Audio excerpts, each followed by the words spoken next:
Cool. So let's start off, Madhu. We'll start off with just like a little bit of a description of Lob, and would love to hear both about Lob generally, how you ended up joining Lob, and a little bit about the business model. Yeah, for sure. Siddharth, you probably live in the United States, but some of your listeners probably don't. And so, for those of you who don't know what direct mail is, certainly in the United States, is very, very common. When you walk to your mailbox, you'll probably have anywhere between 20 to 40 pieces of mail from various brands trying to promote their products to you. And invariably, the mail will include offers or discount coupons and things like that, right? And this could be from well known brands like a Walmart or a Costco, and they're trying to get you back into their store, right? This is a kind of marketing that has been around in the United States for decades. Unfortunately, this channel of marketing hasn't kept up with digital marketing, right?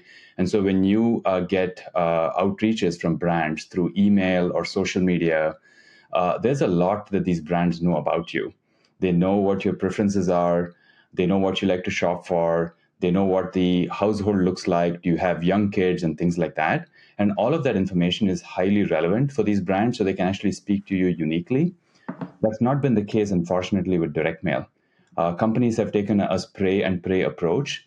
So the exact same postcard that goes to your household is the exact same postcard that goes to your neighbor, even though your values are different, your interests are different. And so Log was created 10 years ago with the goal of helping these brands harness data that they already have about their customers and then create highly personalized mail campaigns that speak to you uniquely and then have that be completely automated, trigger based. And what I mean by that is that if you're in market today shopping for a pair of shoes, that the brand, let's say it's a Target or a Walmart, should know to send you a coupon code specifically for shoes and not for an umbrella, right? And that would actually make you sit up and take notice and go back into that store. And so Lob has a bunch of software capabilities that allow these brands to personalize and automate and trigger these campaigns at scale, whether you're sending it to 10 households or whether you're sending it to 10 million households. We have the ability to automate these campaigns, much like how you can spin up an AWS workload today on demand, whether you're a tiny startup or whether you're a Fortune 10 company, you can use AWS, right? So Lob really was started with the exact same goal. That's super cool. And how does your revenue model work? So how are you charging customers? Yeah, I think the simplest thing that you could do is literally have your customers pay for every mail piece that they send out. So, depending on whether you're sending a postcard or a letter or a check on an envelope, there are production costs involved, right? The amount of paper that you need to use for that piece of mail can vary. Whether it is color or black and white, the cost will vary. Whether it's one sided or two sided, it matters. The Yeah. quality of the print matters. How soon you want that piece of mail to reach a particular household matters, whether you want it to go in 2 days, whether you want it to go in a week.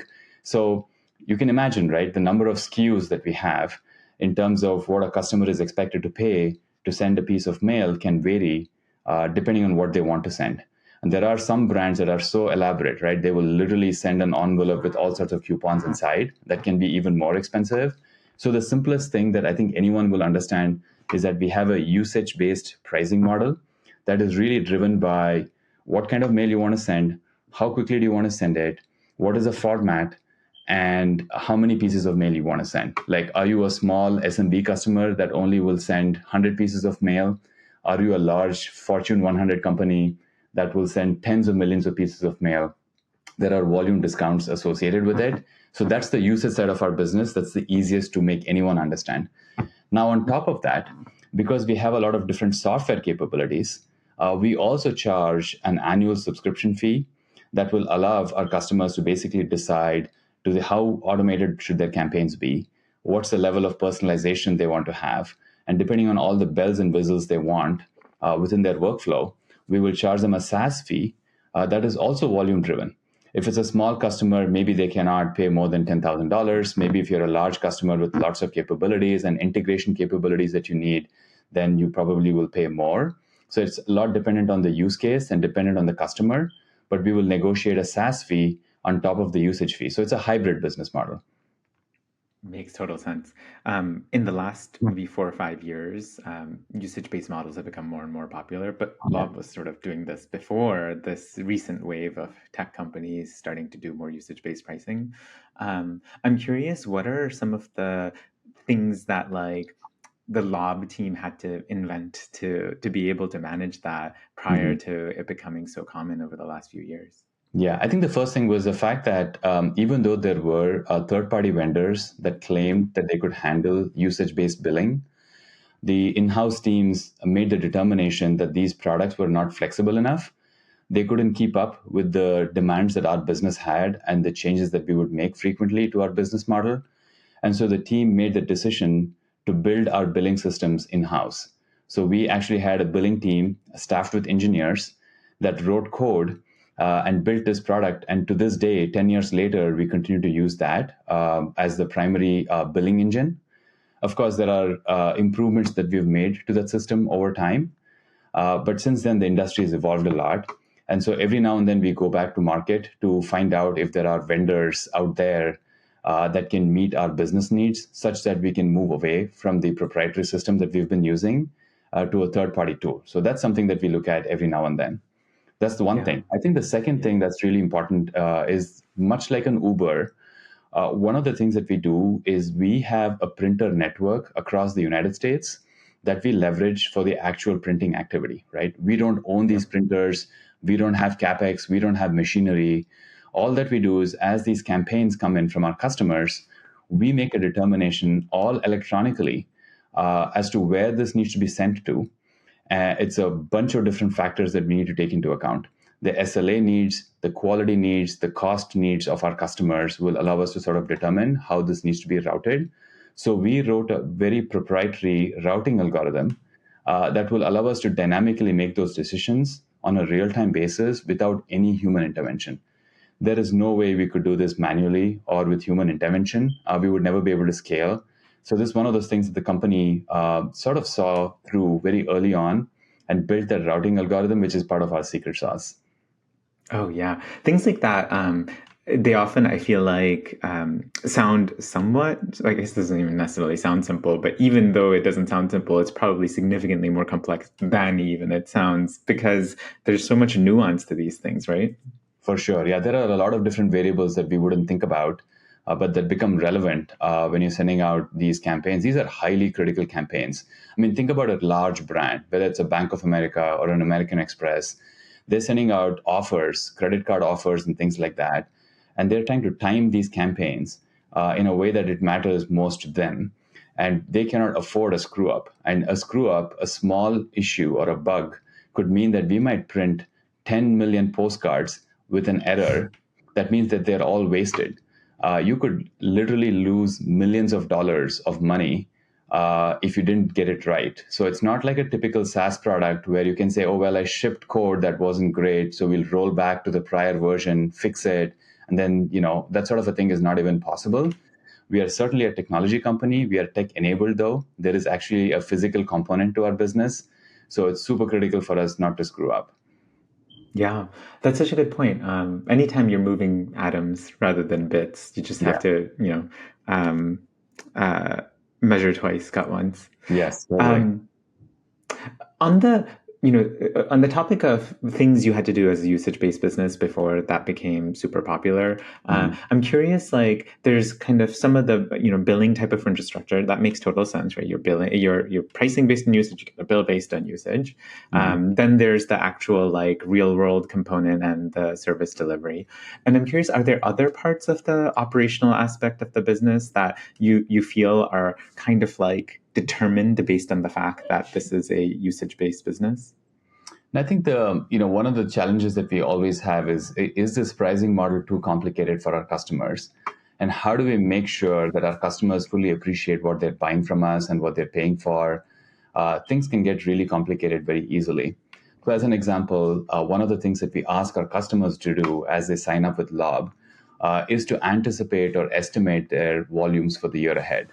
And that sort of drives a lot of our thinking around volume discounts and things like that. Now, a lot of times customers know that they have large demands and they need to send more volume, but they're also very, very hesitant to make those commitments contractually.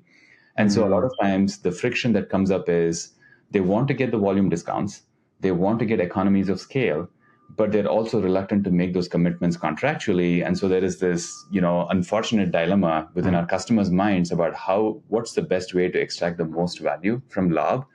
And so we're always working with them to figure out ways that we can give them the benefits that they deserve, but also not make it super hard for them to make that evaluation upfront. It's always a struggle, and different customers think differently about it. And so, I think in a nutshell, what I'd like to say is that my teams that drive pricing within our company are always trying to figure out ways to make this easier for our customers to evaluate us relative to other solutions that might be available in market. That's a really great point. What does that mean for the way that the finance team works with the sales team? Because I imagine that, especially when it comes to larger contracts, there ends up being probably pretty bespoke discussions around Yeah. navigating the complexity, the contractual, commitments versus the discounts and all that type of stuff. So how do you map that out? Yeah, no, we actually, much like most other companies, we do have a deal desk function that rolls Mhm. up to me. And in the deal desk, there are analysts who are sitting there trying to figure out how to price a given deal. I mean, not every deal is so custom and unique that we need to actually have someone work on it. But then there are enough such deals where we need to take into account things like, is there seasonality to our customer's business? How often are there going to be spikes in volume? Will that put pressure on our capacity to be able to produce? Is there zip code saturation that becomes super critical? Like if there is a company out there that's targeting households in a very specific region, like the Northeast or something, there are ways in which we can optimize how we send mail, the logistics aspect of our business, that can drive down costs for them. So, if we were to take a very plain vanilla approach to how we quote, there could be a lot of inefficiencies. And so, our deal desk team have actually tried to deploy machine learning technologies to try to figure out better ways to drive costs down and anticipate what an addition of an extra customer could do to us in terms of our overall network, not just deal specific, to evaluate can we offer them economies of scale that we don't see today, but will likely become available to us 6 months from now once this customer ramps up. So it's truly mind-boggling the kinds of things that we have to deal with sometimes. And so this is not your traditional deal desk function where you plug in a couple of variables into a little spreadsheet or a Google sheet and then spit out pricing. It gets a lot more nuanced and complicated. Wow. Um, and how do you hire for that team? Because it sounds, very complicated. So like, how do you make sure that you're getting the right people? Yeah, no, I think the first thing is analysts who are really, really strong with dealing with large sets of data. Ideally, people, Terry, who does a lot of that on my team, is really, really good with writing Python queries, SQL queries, can deal with large data sets, work very closely with data engineers, and really analyze this and work with third party vendors who might actually be good at solving some of these problems for us because we are always evaluating build versus buy. It's perfectly possible that we could do a lot of this in house and do it manually. But then, if there are third party products out there that can meet our needs, that we can deploy faster, we totally look at that. So that's like something that we do all the time, evaluate third party tools. That makes total sense. Hmm. Um, did the Deal Desk team exist before you arrived at Lob? We actually had a part-time person. In fact, Okay. funny, there was one person who did a little bit of FP&A work, and then when he had a little bit of spare time, would do deal desk type work, and that was just not even scaling very well. And so we kind of split out that function. We said, look, we need a dedicated FP&A team, and then deal desk is a completely different animal. And even that team, the deal desk team, has scaled over time. We have two people for the most part who do this because sometimes having only one person can create its own risks. That person may not be available, might be too Yeah. swamped, too many deals coming in at the same time. All of that is perfectly possible. So we do have a couple of people who do that. And we think that we can throw more bodies at it, but we also are thinking about ways to scale this function in ways that does not completely person dependent. Um, Can you talk me through how you made that decision to sort of separate that function, hire more people, and like how you think about roles and responsibilities? And the more you remember about your thought process, the more helpful it is. Oh yeah, totally. I think in all fairness to that one person, God bless him, he was straddling two different roles. Mm. Unfortunately, given how limited time this person had, our FP&A models were not very sophisticated at all. They were bare bones. We were using a third-party tool for this to sort of drive our FP&A modeling, but it was not sophisticated enough and not reliable enough that we could actually truly understand our cash burn, our runway situation, and things like that. This was back in the day when we weren't entirely profitable. So we did Mhm. have to keep in mind that we needed to understand our runway. And it's so funny, given that every week our business would fluctuate a lot, there were times that we would think that we had like 3 months of runway. And then fast forward 1 week later, we thought we had 3 years of runway. And we couldn't even believe like what changed from 1 week to the next. And it took a long time for us to really try to understand what was going on in the business that was driving this level of volatility to our cash runway.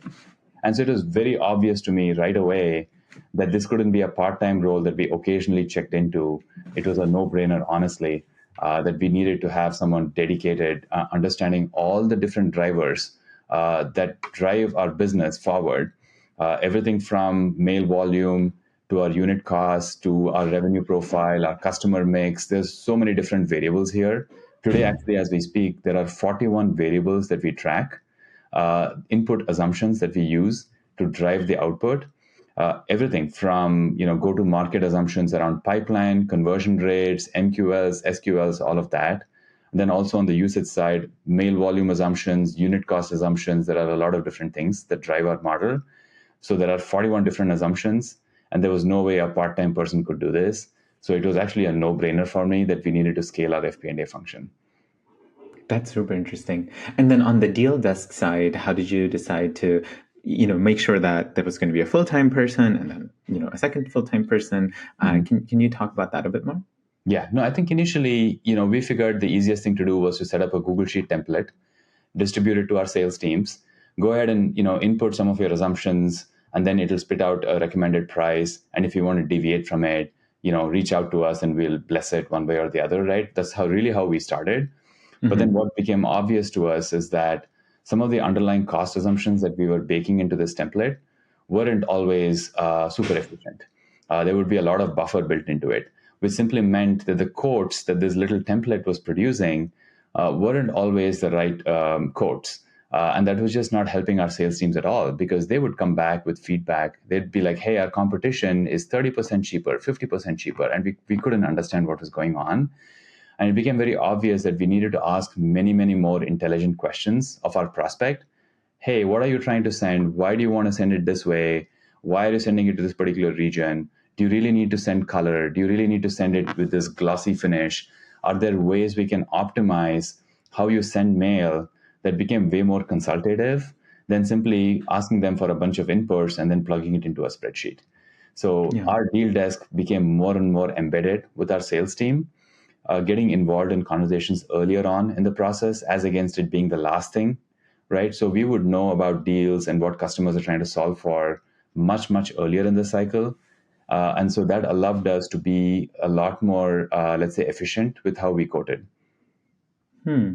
How did this realization come to be for you? Like, how did you go, oh, like we need to change the way we do this? Oh, at the moment you start to lose a lot of deals because of price, you start Hmm. to ask the question, how is it that our competition is able to achieve price points that we are not able to? Is that because our margin expectations are very high and we're just being, a premium provider? Is that because they know something about the deal that we don't, and therefore we need to do something about it? And so I think the biggest thing was, are we asking the right questions of our sales teams, and are we collecting the right data that we need in order to be able to produce an intelligent quote? So that was, I think, the big one for us is like we need to talk to salespeople more. We are not just accountants sitting in the back office filling out some spreadsheet, but we need to be out there in front of customers, asking questions, learning about what they're trying to solve for, and then going back with that information and then trying to figure out, how can we make this deal happen? And how did you know what were the questions that you were missing the answers to? Like, how did you know that these are the things that we need to start digging into a little bit more? I think a lot of it came down to partnership with our, go-to-market teams. A lot of times, salespeople are not shy. They're not the quiet ones, so they will be the Yeah. ones who speak loudly, and sometimes tell you that we just aren't understanding enough about the deal.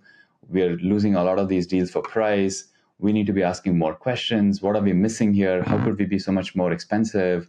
And then because we have the logistics side of our business, what we internally call as our partner operations team, they started to get much more involved as well and trying to understand like where are they sending mail to, who is their provider for sending mail, like are there ways in which we can co-mingle mail, can we use a drop shipping partner. And so they started to get creative as well, and we started to align incentives around making sure that the partner ops team, they're not just fulfilling deals after they're closed, but they're also deeply involved in trying to make sure that we win these deals in the first place. Because if we don't win these deals, they don't have a job. Like they literally have no mail to send.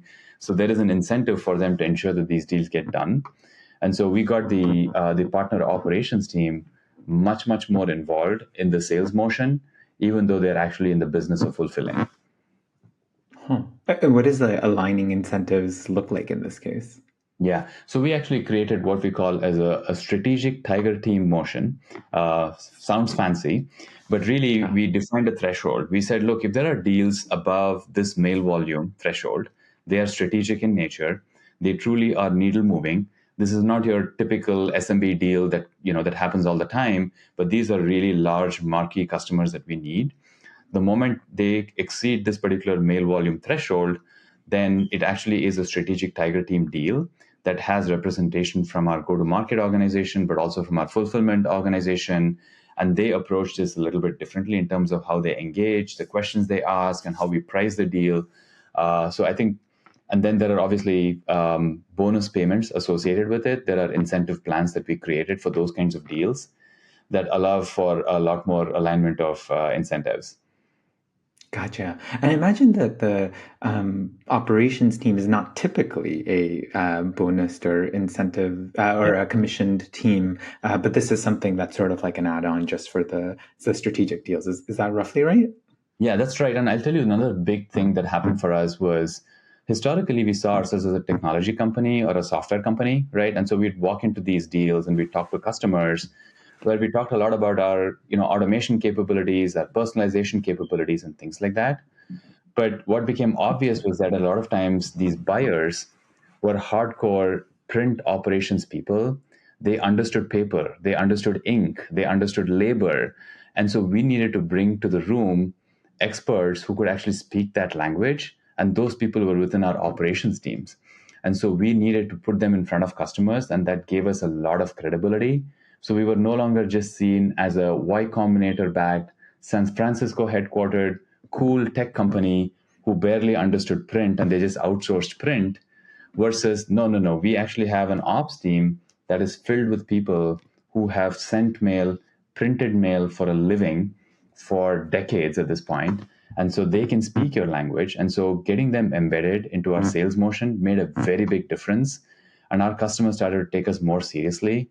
We weren't just some 20-year-old kid who just started a software company and is trying to sell some capability here, but they actually know what it takes to print mail at scale and deliver it, with the SLAs that the customers wanted. Oh, that makes so much sense.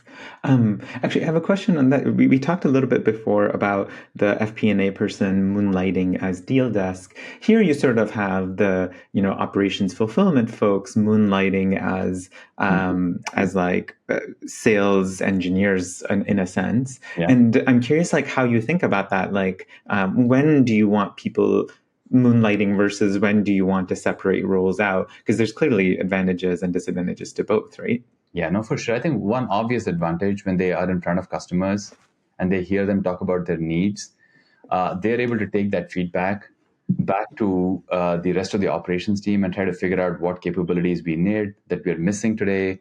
How do we work with our extended print network? How do we work with our logistics partners? Getting the voice of the customer directly versus the telephone game that would typically be played, where salespeople have to represent customer needs back to ops.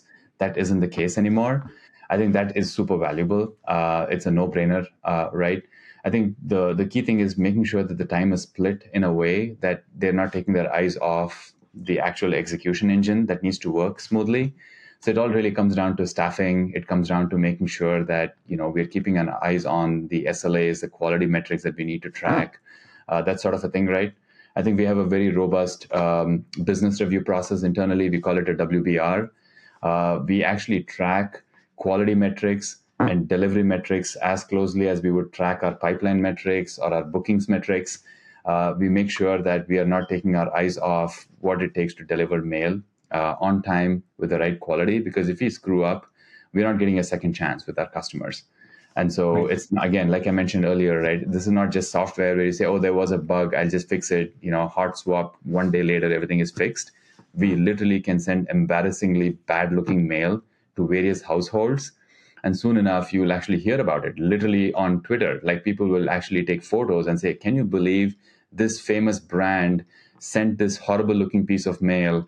And I wonder who's doing this, right? And a lot of times it could very well be us and our print network. Talk about a terrifying feedback loop. Yes, totally, totally. Um, Another question I had for you was around the threshold for what goes to the strategic tiger team. Has that moved over time? How do you determine it? Yeah, no, I think, in full transparency, this is a new motion for us. We put it in place like maybe a year ago or something like that. We haven't felt the need to necessarily change that threshold just yet.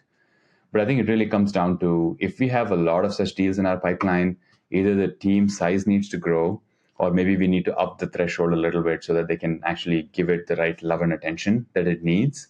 So we haven't actually had the need to really actively change that threshold just yet. But it's a great question. It's something that we should be monitoring all the time. How did you determine it to begin with? Yeah, it all came down to how many deals we think we can support at any given point in time. So we looked at our pipeline. We said, okay, let's just sort it in descending order. Let's put the biggest deals on top. How many of them can a Tiger team actually support? And then just draw a line somewhere, right? Nothing, super scientific about it, other than, okay, we can probably support, let's call it 3 or 5 deals at a time. Which are our top 5 deals, and what's the threshold looking like? Mm. Um, Zooming out a little bit here, I feel like you historically used to be that the model of a CFO was someone who was like very steeped in the accounting side of things, Mhm. maybe the financing side of things, but pretty much not in anything else that's like operational. But obviously, as this whole conversation has indicated so far, you're like quite steeped in like the operations of how this business is operated, right?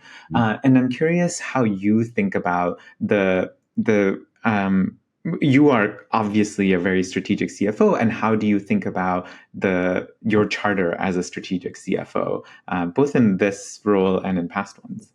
Yeah, no, I think the first thing that I always remind myself is that we are a VC-backed company, which means that investors have entrusted their money with us with an expectation that we will grow the business, make the company more valuable, eventually drive towards a certain exit, and return the money back to these VCs at some point in time. I mean, we literally exist today because they have funded us. And so we have an obligation, and we are accountable to them in terms of ensuring that the company therefore becomes more valuable, right? So when you start with that as the overall North Star that you're trying to solve for, I think everything becomes super obvious, right? Which is that you want to make the company more valuable. And how do you do that? You build a moat, you have a great product, you have great traction with your customers, grow your revenue, be profitable. All of that becomes very obvious thereafter. And so, once you have clarity around what are you trying to solve for, I think all the underlying goals and objectives become super obvious. And it almost is mathematical. Like, you can literally ask yourself, how much time do I have before our investors are seeking an exit? And then you start to work backwards in terms of what is our company worth today. It's not very hard to figure that out, right? And then you can figure out what is an ideal outcome, and what are therefore the milestones or the goals that you need to hit along the way realistically, and then manage expectations accordingly, both with your investors, certainly internally at that point, saying, hey guys, here is how we are trending, but this is the outcome that we are trying to solve for, and let's work backwards from there to figure out what should be ARR growth goals or revenue growth goals, profitability goals, rule of 40, you name it. There are probably a dozen metrics that you can optimize for. Um, Speaking in generalities, how aligned do you find these expectations to be between, investors, founders, execs, Mm, team, mm. customers? Yeah, no, I think the good thing is that there's a lot of information available these days. I think any logical person can clearly understand what are valuation multiples right now, what has been the historical trajectory of the company, what does the market look like today, what is realistic in terms of growth, and things like that.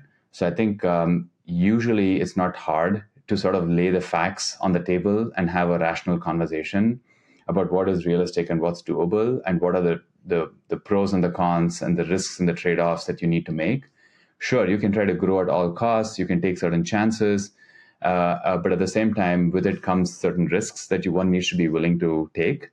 I think it really comes down to how you structure those conversations and really lay out options. Like option A, look, I'm going to bet the entire company on this particular growth path. I'm going to go, for example, international, or I'm going to launch a new product line to drive that kind of growth. We can do that. We're also going to burn a bunch of capital along the way when we do that. And if things don't work out, here's where we're likely to be at the end of it. And then there's an option B that seems less risky, probably doesn't drive as much growth, and so on and so forth. I think it really comes down to laying out options and allowing for our investors, our board, to sort of consciously make a choice as to what path they want to go down. It's fascinating because when you say it like that, it seems so obvious and so clear. But neither of us is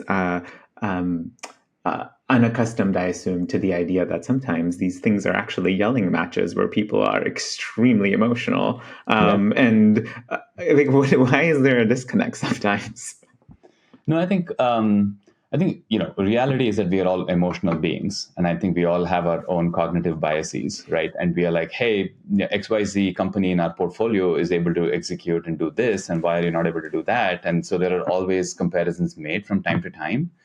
I think there are so many nuances to this, right? In terms of what business are they in, what is their business model, who are their customers, what sorts of modes do they enjoy that we don't, and things like that, right? And so I think it's really important for the operating team, be it the founder, the CEO, the CFO, to keep a cool head and still be able to present options as best as we can and drive that conversation, no matter how emotional a board member may be, or an investor may be, or anyone within our own company. I think at the end of the day, I think the responsibility is truly with the founder, CEO, and the CFO to be as rational and level headed about it as possible. Hmm. So in a you have this sort of expectations, you think through what the plan might be and how you're going to realize those expectations or exceed those expectations, and it's kind of like, I mean, I say this with a giant asterisk, but like somewhat clear what the role of the CEO in getting there is.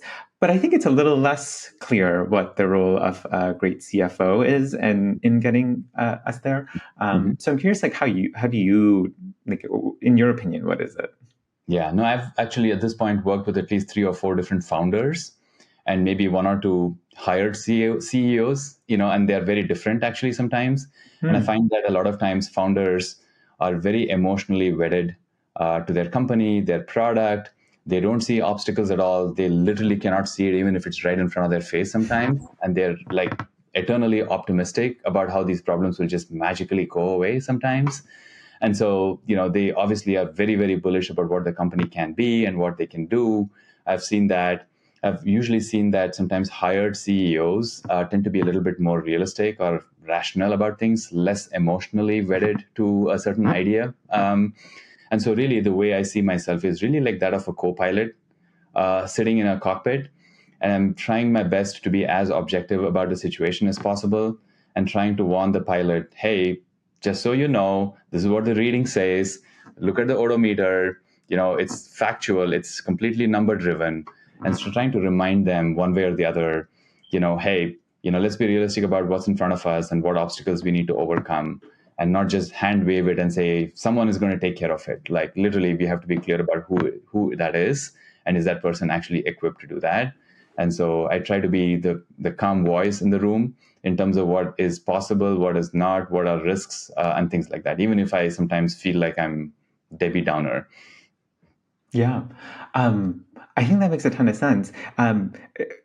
in terms of like, I'm imagining this like Copilot metaphor, and your dashboard has all the things that you kind of mentioned earlier, like rule of 40, payback period, birthday, whatever. Um, Yeah.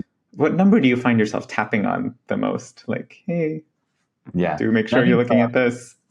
Yeah, I think the let's call it the sales velocity or some of the pipeline metrics really are a super early indicator as to whether you're bringing in the right quality of leads. Are they converting the way they need to? What are sales cycles looking like? And because you can make any number of projections on a hockey stick growth, right? But you really have to take into account what's going on, early in your sales cycle.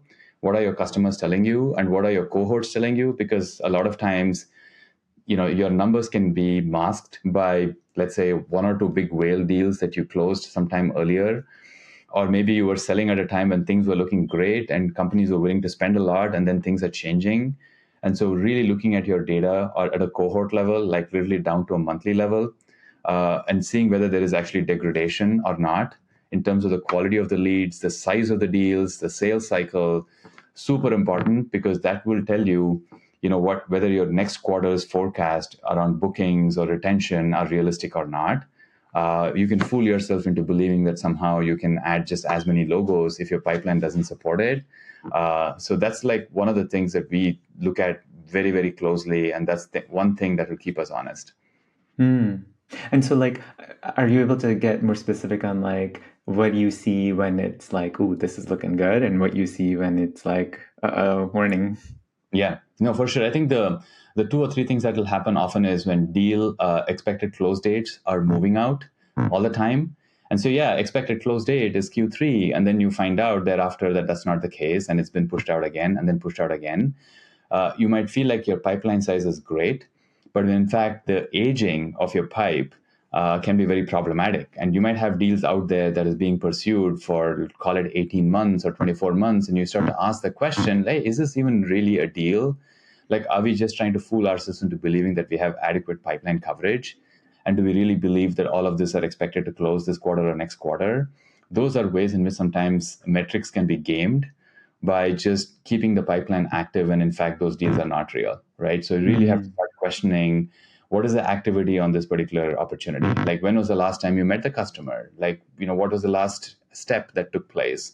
If you did a demo 12 months ago and you're still talking about it, how is that even relevant anymore? Is the product still the same like 12 months ago versus today? So there are ways you can try to keep your sales teams honest about the real quality of your pipeline and your opportunities, and trying to be super realistic about what will actually close. Hmm. Are you specifically, Madhu, are you like going into Salesforce and like looking at some of this stuff? Are you asking your CRO? How are you, what is your sort of interface for getting this information? Yeah. So we have a RevOps team that actually maintains data quality within Salesforce. We use Clary as our forecasting tool. And so between Salesforce and Clary, we have pretty good dashboards around what we believe is pipeline coverage down to the rep level. We actually try to forecast our retention at an account level. Our AM team will basically try to predict which accounts are likely to churn versus which accounts are likely to stay, and there are metrics around that as well. And so my interface is typically during a WBR process. We go over all of our bookings, pipeline, and retention metrics in great detail, and we talk about it. And I think the challenge is always trying to remember, what did they say when we met 2 weeks ago, and what are they saying now? Are they being consistent? Is there some new information? Because a lot of times you can just sort of sweep stuff under the rug and just update some numbers, and you never really know if that's really what was being said 2 weeks ago. What is your demand as CFO? Like, what do you want to see?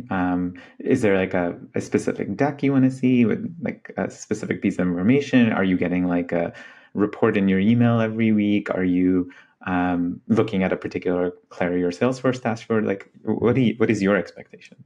Yeah, the WBR has been tweaked and tweaked multiple times over within our company to try to make it more and more relevant and have as many early indicators as possible for us. And I think that's super robust. It takes a ton of time to update, no doubt, but at the same time, ideally, it does give us a lot of information around, certainly around our pipeline and things like that. We also look at product metrics around usage. How many customers are actually using our dashboard? How many customers are testing our integration capabilities and things like that, because that's also usually an early indicator. If you have a disengaged customer who's actually not actively using our product, chances are that they will churn. And so we're really looking for some early indicators based on behavior on the product itself. That is super important. And then me being an accountant, at the end of the month, I'm also looking at our close package. We look at our financial results, both in terms of dollars, but also in terms of a whole bunch of non-financial metrics, active customer count and things like that. That allows me to sort of look at a trend pattern over a period of time. So we have monthly numbers going back the last 12 months. So I watch for trends around even our working capital, some of our balance sheet metrics, the quality of our AR, all of that, right? It's a very elaborate package. We have timelines around when they need to be refreshed, so I can actually take a look at it. We actually have a meeting to review those numbers, and then there might be a bunch of follow-up action items that we go back and look at. So there's plenty of reports that I look at, on a very regular basis. Very interesting. Um, cool. I know we're coming up on time. A question that I wanted to make sure I asked you is there a question you wish I'd asked, either about sort of the operational stuff that you're doing, or about your role in finance altogether, or something else that you feel like is important that I should have asked? Yeah, no, I think a lot of times people will speak to me because like I'm a CFO and they will want to know about my finance leadership capabilities and things like that, right? One of the things that I love telling people is that I think of myself first as a business leader with a little bit of finance skills, right? My passion is actually for businesses, and I love to understand how businesses tick, what makes them successful, why do certain businesses scale and why don't some others, how do they compare with each other, what are certain business models that work for certain companies and don't work for other companies and things like that. So I have a lot of curiosity for businesses. And then finance is a very nice little complement of a skill set that I bring to the table. But I really do think of myself as a business student first. That's awesome. That makes so much sense, and I think that's probably a huge part of why you're so effective. Thanks for making the time, Madhu. This is awesome. Thank you so much for inviting me, Siddharth.